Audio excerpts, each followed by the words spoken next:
مجزرة قبيلة العوفية بالحراش إبادة جماعية ارتكبها الاستعمار الفرنسي في أبريل سنة 1832. أكثر من 1200 شهيد من النساء والشيوخ والأطفال. جريمة ستبقى وصمة عار في تاريخ فرنسا الاستعماري.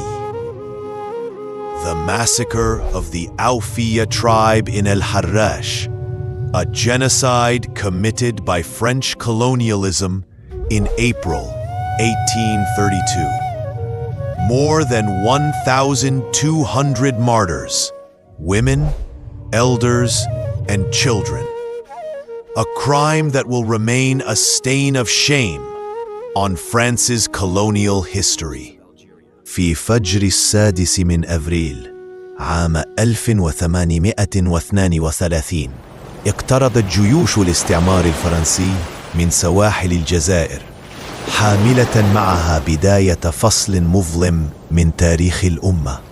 At dawn on April 6, 1832, French colonial forces approached the coasts of Algeria, bringing with them the beginning of a dark chapter in the nation's history. قبيلة العوفية بالحراش مجتمع هادئ، رجال ونساء وأطفال يعيشون بسلام على أراضيهم. The Aoufia tribe in El Harrach, a peaceful community of men, women, and children living safely on their lands. في يوم مأساوي شن الجنود الفرنسيون هجوما دمويا. 1200 جزائري شيوخ ونساء وأطفال سقطوا ضحايا للوحشية دون رحمة. On a tragic day, French soldiers launched a brutal attack. 1200 Algerian, elders, women, and children fell victim to merciless brutality. شيخ القبيلة الذي حاول حماية شعبه وتهريب بعض الجنود الفرنسيين الفارين الذين تجنبوا الحرب قطع رأسه وأرسل إلى باريس لإجراء التجارب الطبية عليه.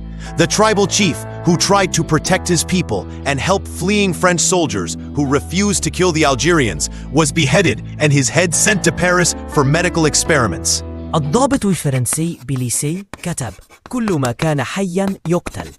لم يميز بين كبير أو صغير، رجل أو امرأة، طفل أو شيخ.